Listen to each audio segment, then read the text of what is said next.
안녕하십니까. 오늘은 1950년대 한국 정치에 대해서 함께 생각해 보도록 하겠습니다. 제가 쓴 대한민국 역사 책의 214쪽에서 241쪽 민주주의의 학습이라는 그 대목에 해당하겠습니다. 먼저 이 시청자 여러분의 흥미를 돋구기 위해서 퀴즈를 하나 내겠습니다. 화면에 보시는 대로 1987년 60항쟁 사건이 치열하게 전개되었습니다. 그 사건을 통해서 한국인들은 오랜 정치적 염원인 대통령 국민 직선제를 회복하였습니다. 다 잘 아시는 이야기죠. 그런데 그 국민 직선제 정치 제도를 한국 정치사에서 맨 처음 도입한 사람은 누구입니까? 이런 퀴즈입니다. 대답은 초대 대통령 이승만입니다. 이승만 초대 대통령이 1948년에 처음으로 대통령 취임 선서를 하는 사진이 지금 제시되어 있습니다. 제가 이 질문을 이 강의실에서 제 강의를 듣는 젊은 학생들에게 이야기를 했을 때 거의 대부분은 알지 못하고 있었습니다. 한국 정치사에 대해서 몸으로 잘 알고 있는 나이 많으신 분들은 대답할 수 있는 문제겠습니다만은 젊은 30, 40대, 20대 젊은이들은 이 대답을 거의 알지 못하고 있습니다. 오늘날 한국 민주주의를 상징하는 제도가 바로 대통령 국민직선제입니다. 1987년에 60항쟁이라는 치열한 정치적 투쟁을 겪으면서 치러내면서 당시 전두환 정부로부터 이 정치 제도를 쟁취해낸 것이죠. 오늘 한국의 민주화 세력 또는 그 야당 민주당은 이 60항쟁에 대해서 높이 평가하고 있습니다. 이 민주당의 당 강령을 보면은 우리는 4.19 혁명, 부마 항쟁, 광주 민주화 운동, 60항쟁의 민주주의 정신을 계승한다 그랬습니다.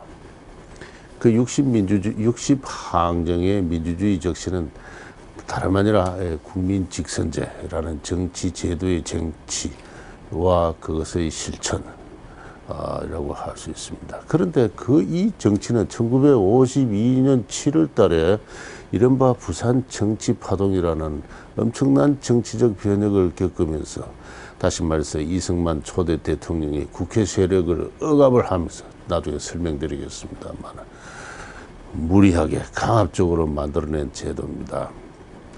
이 부산 정치파동을 겪으면서 대통령 국민 직선제를 만들어내면서 이승만 대통령은 독재자라는 규정을 받기 시작했습니다.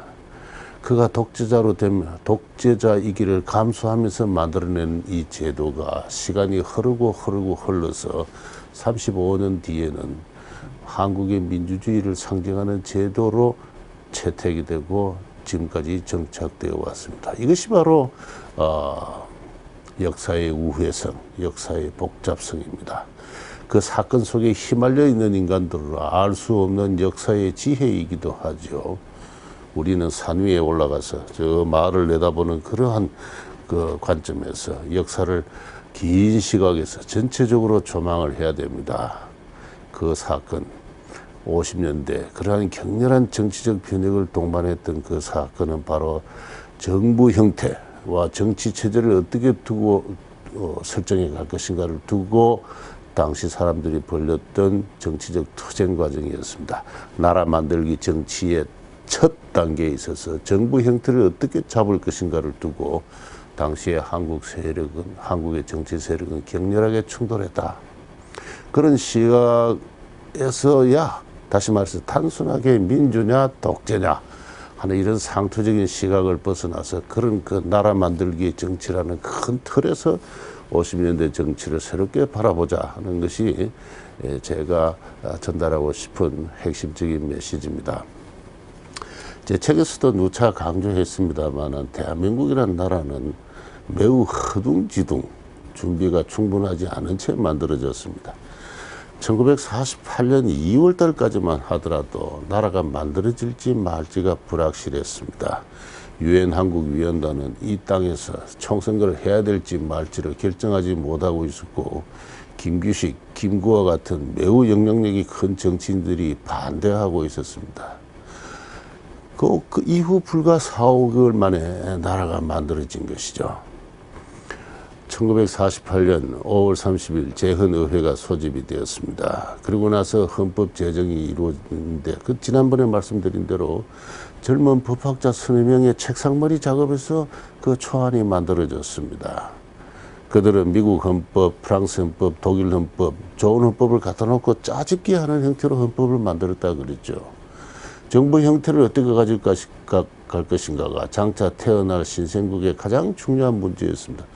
그들은 내각 책임제가 민주주의의 꽃이다, 그렇게 생각했습니다. 그리고 그 안을 가지고 국회, 당시 이 초대 이 재헌의회의 다수 세력은 국내에 그 정치적 뿌리를 둔 그 구지주 계급들의 그 출신인 한민당이, 그들이 국회 절대 다수 세력을 형성하고 있었습니다. 그래서 한민당에 가서 내각 책임제 좋으냐 했더니 김성수 선생을 위시한 여러분들이 그 좋은 제도다 그랬습니다. 그렇게 해서 힘을 얻어서 내각 책임제 초안을 만들었는데, 또 국회 다수 세력도 거기에 찬성을 했습니다. 그러나 건국의 실질적인 리더하고 건국의 원훈이라 할 수 있는 이승만 박사의 생각은 달랐던 것입니다. 의회 정치에, 정당 정치에 전통이 전혀 없는 이 나라가 나라 만들기에 정치적, 사회적, 경제적 과제가 산더미처럼 있는데 강력한 정치적 리더십이 요구되는 그러한 상황에서, 더구나 전쟁이 임박해 있습니다. 당시 사람들은 누구나 그걸 느끼고 있었어요. 북한의 공산주의자들과 세력과 대치를 하고 있는 그런 상황에서 권력의 분산을 전제로 한, 타협과 조정을 전제로 한 내각 책임제는 우리 몸에 맞지 않다라고 생각한 것입니다. 그리고 무엇보다 중요한 것은 바로 지난 2, 3년간 있었던 일입니다. 미소 공의를 통해서 미국과 소련은 한국의 민주적 임시정부를 세운다 그랬습니다. 그때 북한의 공산주의자들은 소련군의 지도를 받으면서 내각 책임제 정부를 구성을 했습니다. 지난 시간에 제가 말씀드렸습니다만, 그 내각 책임제 정부의 내무부 장관은 김일성이로 한다 그랬습니다. 다른 건 다 양보하더라도 내무부 장관 하나만큼은 장악하겠다는 강력한 의지의 표현입니다. 그래야 경찰병력을 장악하죠. 적당한 때가 오면은 쿠데타를 할 수가 있는 겁니다. 동구의 여러 나라들이 그렇게 해서 사회주의로, 공산주의로 빠져들어갔던 겁니다. 내각 책임제는 다시 말해서 공산주의 세력이 대한민국 정부의 수뇌부에 침투할 수 있는 위험한 어떤 경로를 제공하는 그런 길이게 되었습니다. 실제로 1949년에 국회 불합치 사건이 터졌습니다. 당시는 그것이 애매하다고 했습니다만 세월이 지나면서 그 사실로 바뀌어졌어요. 북한의 조정을 받는 정치 세력이 국회의원이 되어가지고, 그리고 외국군 철수, 그리고 남북평화 통일한 소위 말해서 국회의 결의를 이끌어낸 것이죠. 김약수나 노회란 이런 분들입니다. 그 나중에 다 북한에 넘어가서 살았던 사람들. 바로 그렇게 내각 책임제는 그 나라 만들기 과제가 산적한 마당에 권력을 분산시킬 뿐만 아니라 남북 대치 상황에서 대단히 위험한 정치 제도이기도 했던 것이고, 실제로 그 2, 3년 전의 정치적 경험이 그것을 이야기를 하고 있었습니다. 이승만 초대 대통령 그거 안 된다. 대통령 중심제로 해야 된다. 그래서 강인하게 주장을 했습니다. 대통령이 될 사람은 이승만 박사밖에 없었기 때문에 한민당은 타협할 수밖에 없었고, 그렇게 해서 대통령 중심제라는 정부 형태가 성립하게 되었습니다. 그런데 그것도 국회가 대통령을 뽑고, 그리고 부통령도 국회가 직선을 합니다. 국회가 뽑습니다. 그리고 대통령이 임명한 국무총리도 국회가 승인하는, 사실상 권력의 중심은 여전히 국회에 있는 그러한 어중간한 정부 형태가 만들어진 것입니다. 그렇게 초창기에 정치 세력은 정부 형태에 대해서 어떠한 통일된 어떤 비전이나 어떤 그 충분한 토론이나 합의 없이 허둥지둥 이렇게 나라가 만들어졌습니다. 자, 초대 내각을 구성합니다. 이승만 대통령이 한민당이 요구를 했습니다. 내각 13개 중에서 7개는 국회 다수 세력인 한민당 인사들에게 배정을 하라 했습니다. 이승만 대통령은 노 했습니다. 딱 한 자리만 배정했습니다. 이렇게 해서 한국의 소위 여야 정쟁이 시작이 됐습니다. 이승만 대통령은 왜 거절을 했을까요? 권력을 독점하고 싶어 했습니까? 역시 정치가니까 그런 욕심이 없었다고 할 수는 없겠죠. 그러나 이승만 대통령은 한민당은 일제하에서 비록 일제의학과 차별을 무릅쓰고 근대 문명의 실력을 양성함으로써 건국의 중요한 기초를 제공한 세력이긴 하지만은 기본적으로는 기득권 세력이다. 양반 또는 향리 또는 지주라는 그 지방의 명문 가문들의 자제들로 이루어진 것이 한민당입니다. 기득권 세력들이다. 이 사람들이 정권을 좌지우지하면은 자칫하면은 지주제적 과도적 귀족 정치가 재현될 우려가 있다. 저 사람들이 국민의 다수가 문명이라고 해서 믿지 않고 국회 대통령 간선제를 주장하고 있는데 저 사람들의 이해관계가 고착화될 경우에 이 어렵게 세워진 나라가 다시 과도적 귀족 정치로 변질할 우려가 있다. 이렇게 생각을 했던 것입니다. 당분간 좀 참고 있으시오. 초대 정부는 당신들에게 그렇게 많은 내각의 자리를 활용할 수 없다. 이렇게 생각을 했어요. 또 그렇게 해서 서로 타협할 수 없는 정쟁이 시작되었던 것입니다. 야당은 1950년 1월 달에 내각 책임제안을 제출했습니다. 내각 책임제 개헌안을 국회에 제출했습니다. 다시 말해서 노골적으로 이승만 정부 자체를 부정하는 어떤 그런 그 정쟁의 횃불을 올린 것은 야당이 먼저였습니다. 국회 다수가 3분의 2가 찬성을 해야 개헌이 되는데 3분의 1을 넘는 세력입니다. 그러니까 이승만을 지지하는 여러 대한청년의 단체들이 이제 데모를 벌였습니다. 국회를 둘러싸고 시위를 하고 매국노 들으라고 협박을 하고 그랬습니다. 이렇게 해서 폭력을 동반한 한국 정쟁이 50년대 비극적인 정치사가 시작이 된 겁니다. 국회의원 다수는 이승만 세력에 기가 눌려가지고 그 개헌안에 기권을 했습니다. 찬성이 70%고 반대가 30%고 나머지는 전부 기권이었습니다. 이렇게 해서 그 제1차 개헌안 파동은 겨우 마무리가 되었습니다. 그러고 나서 한국전쟁이 6.25 전쟁이 터졌죠.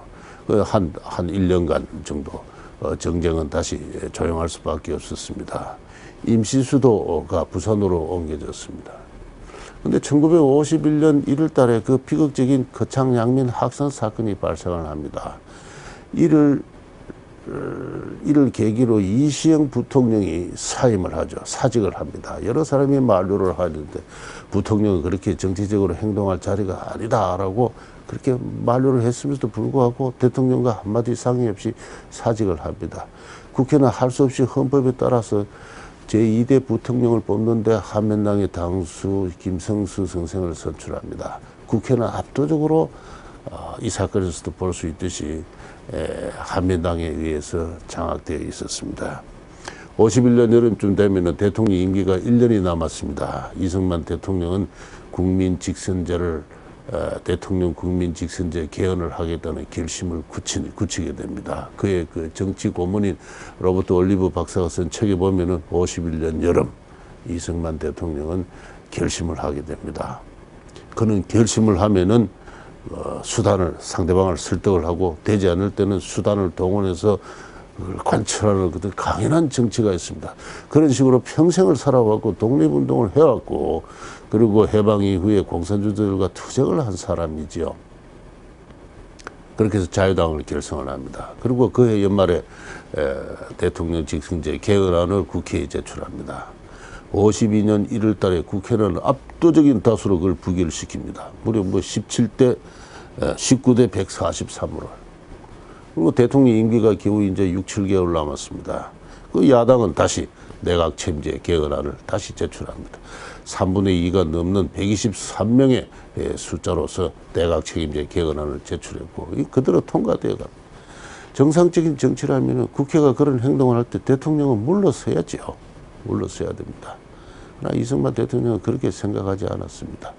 이 나라가 나라 만들기 초창기에서 내가 해야 될 일이 있다. 이 나라 민주주의 발전을 위해서 국민들에게 대통령을 직접 선출할 수 있는 권리를 부여해야 되겠다. 그의 정치적 소신이었습니다. 그 위기적 상황에서 그는 장택상이라는 사람을 국무총리로 영입하고 그의 팝을 그의 영향력가 있는 한 20명의 정치인들을 이렇게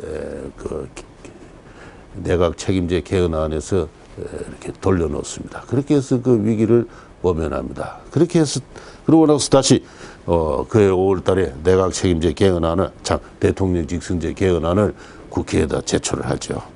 그리고 나서는 부산 일원에 계엄을 선포를 하고 야당의 항의 집회를 물리적으로 탄압을 합니다.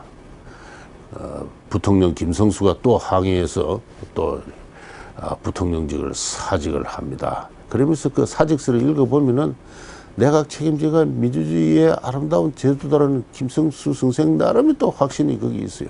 서로 생각이 다른 겁니다. 타협할 수 없는 어떤 그 상이한 생각이 또 물리적 충돌로 이렇게 치닫는 국면을 보게 됩니다. 그 이런 한국 정치를 바라보고 있던 미국이 당시 전쟁이 벌어지고 있었습니다. 아, 이승만은 독재자로 변신하고 있다. 이렇게 생각했습니다. 이승만을 제거를 한다. 체포를 한다. 그래서 한국군에게 육군 정보국에 이야기해서 구체적으로 그 체포 계획까지 다 만들었습니다. 에발레디 플랜이라 그러죠. 언제든지 시행할 수 있는 에발레디 계획을 만들어 놓고 당시 동경에 그 메가더 사령관이 교체가 되면서 갔습니다. 그러면서 미국으로 가는 비행기 도중에서 보좌관한테 그랬다고 그럽니다. 그 늙은이는 조만간 교체될 거야 그랬습니다. 이렇게 에발레디 계획이 만들어지고 그리고 이승만을 구금한 다음에 미군정을 다시 실시하겠다. 대한민국을 무효화하고 미군정을 다시 실시하겠다는 것입니다. 이런 위기적 상황에서 국무총리 장택상 씨가 야당을 설득을 했습니다. 야, 미국이 저러고 있는데 이승만보다 미군정보다도 이승만은 낫지 않느냐. 이렇게 해서 설득을 해서 발췌 개헌안이라는 걸 만들어요. 대통령 중심제에다가 내각 책임제를 섞어가지고 국회가 국무원을 불신임할 수 있는 결의를 어길권을 이렇게 부여하는 그러한 내각 책임제안을 어중간한 형태로 만들어집니다. 그리고 나서 그래도 반대하는 어떤 국회의원들은 경찰이 막 강제로 막 연행하다시피 국회에 등원을 시켜가지고 그렇게 해서 무리하게 대통령 직선제 개헌안을 통과시키죠. 이게 유명한 부산 정치 파동입니다. 부산 정치 파동이 일어나자 전 세계가 한국 전쟁에 참여하고 있던 16개 우방국들이 큰 실망을 했습니다. 우리가 뭐 때문에 저 나라에 가서 전쟁을 하고 있느냐, 독재자를 위해서냐, 그런 그 비난의 여론이 참 소리 높여 이야기되고 있었습니다. 그래서 그 이승만 대통령하고 당시 이런 그 세계 여론을 전달하는 그 서독의 어느 신문이 인터뷰를 했습니다. 거기를 보면은 이승만 대통령이었습니다. 지난 4년간 우리는 국민의 90%가 이상 참석하는 자유선거를 실시해 왔습니다. 토지 개혁을 했습니다. 학교를 지었습니다. 그리고 이번에 개정된 헌법에 따라서 투표의 결과를 보십시오. 압도적 다수의 국민이 찬성하고 있지 않습니까? 그래서 부산 정치 파동 이후에 사실상 헌법상 대통령 임기가 만료된 이후 8월 달에 대통령 선거가 있었을 때 이승만 대통령의 지지는 무려 한 530만 표. 근데 야당 한민당의 후보 이시영 그 후보는 겨우 70만 표. 국민의 절대 다수는 이승만 대통령의 대통령 직선제 개헌안에 찬성을 결과적으로 했던 것입니다. 그래서 이승만 대통령은 그걸 소개하면서 국민의 다수가 절대 다수가 찬성하고 있지 않습니까? 이 제도의 기초에서 한국의 민주주의는 앞으로 굳건하게 발전할 것입니다. 확신에 찬 이야기를 하고 있습니다. 너무 한국 민주주의에 대해서 많은 걱정을 하지 마십시오. 우리는 잘 해나가고 있습니다. 라고. 다시 말해서 그는 정부 형태를 어떻게 잡을 것인가, 정치 체제를 어떻게 설정할 것인가에 대해서 그 나라 만들기에 가장 중요한 가치와 관련해서 민주주의 육성적으로, 민주주의 고양적으로 그러한 방향으로 자기가 할 일이 있었다고 믿었고, 그것에 반대하는 야당 세력을 헌정의 실정법적인 틀을 초월하면서까지 그걸 관철하고자 했던 하나의 혁명가였습니다. 혁명가였습니다. 그런 관점에서 그 시대를 우리가 좀 이해를 해야 된다. 그렇다고 해서 이후에도 정부 형태가 안정되지 않았어요. 야당은 결코 대통령 중심제를 인정하지 않았습니다. 1956년 제3대 대통령 선거가 있을 때 야당은 다시 내각 책임제를, 이때 야당이 체계적으로 정강정책을 발휘하는데 내각 책임제의 구현을 서원을 했다. 당시 시부를 보면 그래 돼 있어요. 맹세를 한 겁니다. 1960년 제4대 대통령 선거에서도 내각 책임제가 야당의 가장 중요한 어떤 그 정치 공약으로 내걸렸습니다. 이렇게 해서 어렵사리 정착한 대통령 중심제도 실질적으로 정치적 동의를 받고 있지 못하는 가운데 지속적인 정쟁의 대상이 되고 있었고, 이 지속적인 이 정쟁을 또한 정폭시킨 것이 정부 형태에 있어서 부통령제라는 어떤 모순된 정치 구조였습니다. 이 부통령제 역시 유진호 씨가 만든 겁니다. 정계 원로를 그의 공적에 상응하는 대우를 하기 위해서 부통령제를 만든다 그랬습니다. 그러나 이 부통령제는 미국이 다 아다시피 세계에서 유일한 어떤 그러한 그 제도를 갖고 있는데, 이 미국에서 부통령제가 정착하는 데는 오랜 그 세월이 걸렸습니다. 이 초대 미국의 부통령인 존 아담스는 미국의 가장 걸출한 정치가였습니다. 조지 워싱턴은 군인이었죠. 그 독립전쟁을 승리로 이끈 장군이었습니다만은 그 각주의 그 다양한 그 이해관계를 갖는 정치 세력들을 하나의 의회로 구성을 하고 미국의 헌법을 만들고 또 국제적으로 동맹을 정치에 내고 하는 데는 존 아담스라는 탁월한 정치가가 있었습니다. 이 사람이 그 초대 선거에서 2등을 했기 때문에 2등한 사람은 부통령을 하라 그랬어요. 그래서 이 존 아담스가 말하기를 나의 사랑하는 조국은, 내가 봉사한 조국은 인간이 만들어낼 수 있는 최악의 나쁜 제도를 나에게 강요했다. 그렇습니다. 부통령제라는 그런 겁니다. 부통령이라는 것은 한마디로 말해서 대통령 유고시에 그 권한을 대행하는 아무런 실권이 없는 그런 사람입니다. 그런데 우리나라 초대 헌법을 읽어보면은 부통령은 대통령 유고시에 그 권한을 대행한다 해놓고 쭉 밑으로 조금만 더 내려가면은 대통령과 부통령 유고시에는 국회가 즉시 이를 선출해야 된다 그랬습니다. 그럼 뭐 때문에 부통령을 듭니까? 그래서 유진호 씨는 그냥 정계 원로를 대우해서 전국을 안정시킨다. 뭐 그런 이상한 취지를 가지고 미국의 제도를 도입시켜 놨던 겁니다. 그리고 그 부통령 국회 선출제가 발췌 개헌한 부산 정치 파동을 거치는 과정에서 부통령 직선제로 바뀌었습니다. 뭐 경황이 없었던 것이죠. 그렇게 해서 국민이 대통령도 선출하고 또 아무 권한도 없는, 정상적으로 이야기하면 런닝메이트로 나와서 적합할 그런 사람에 대해서 또 국민이 부통령을 직선하는 이런 제도가 생겨난 겁니다. 이 제도가 모순을 폭발시키는 것이 1956년이에요. 1956년 제3대 대통령 선거에서 야당의 대통령 후보 신익희 씨가 갑자기 병사했습니다. 사망을 했습니다. 그래서 당연히 뭐 이승만 대통령이 다시 당선되는 것은 불문가지의 사실이고, 모든 초점은 부통령 선거에 집중되었습니다. 당시 대통령의 나이는 이미 81세입니다. 그래서 당시 자유당이나 이승만 대통령이 물었습니다. 대통령 후보도 없는 정당이 부통령 선거는 왜 끝까지 치르느냐? 당연히 나올 수 있는 질문이죠. 그때 야당이 그렇게 이야기를 했습니다. 인간 수명의 공산으로 볼 때, 공산이라는 건 요새 말로 하면 좀 확률로 해당하겠습니다만, 지금 81세 된 노 대통령이 앞으로 4년 임기를 계속 다 할 그런 확률은 매우 작다. 부통령직이라도 확보해서 자유당의 독재를 종식시키겠다. 이런 이야기를 했습니다.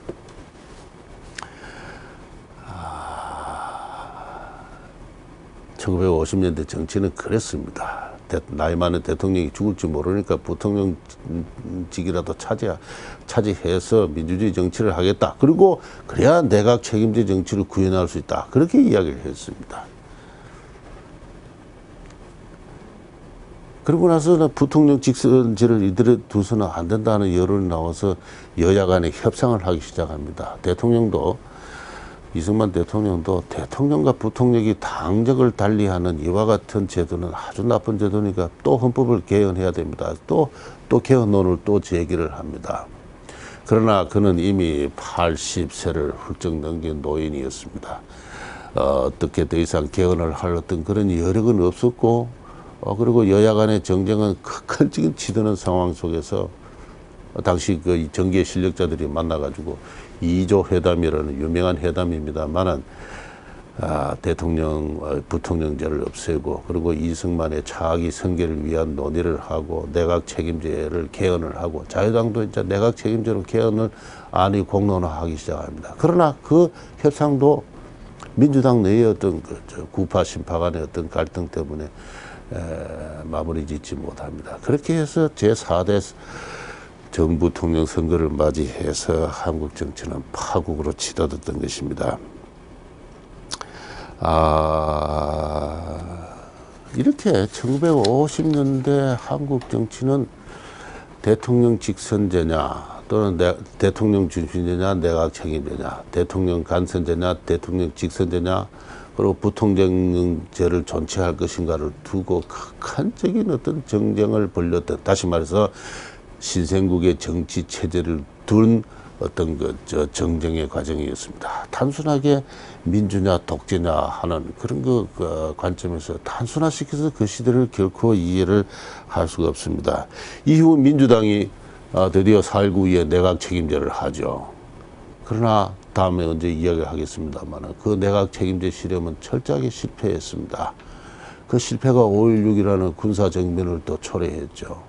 그렇게 해서 63년도 대통령 직선제, 대통령 중심제 정부가 복구될 때 박정희에 의해서 야당은 반대하지 않았습니다.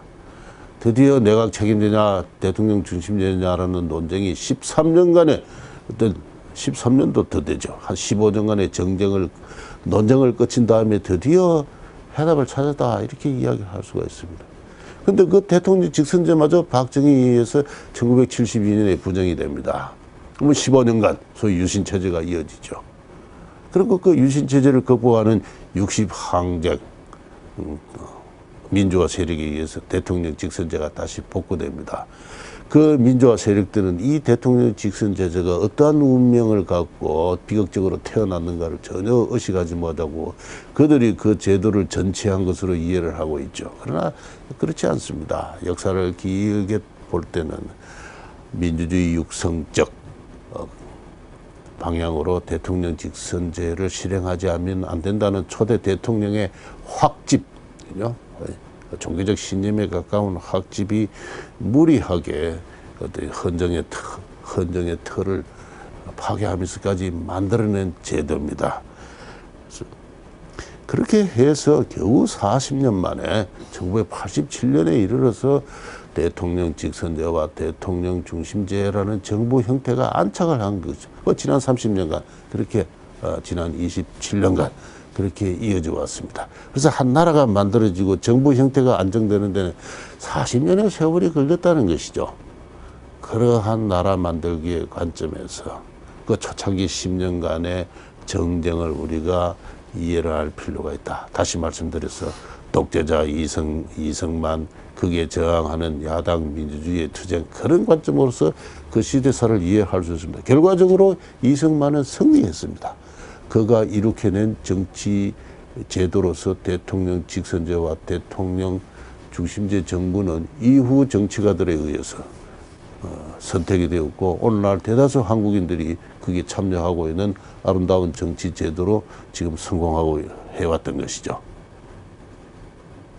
그런 나라 만들기 정치, 정부 형태, 정치 체제를 둘러싼 어떤 선택 과정으로서 정쟁 과정으로서 50년대를 다시 바라보자. 이것이 제가 오늘 말씀드린 내용의 핵심적 메시지가 되겠습니다. 감사합니다.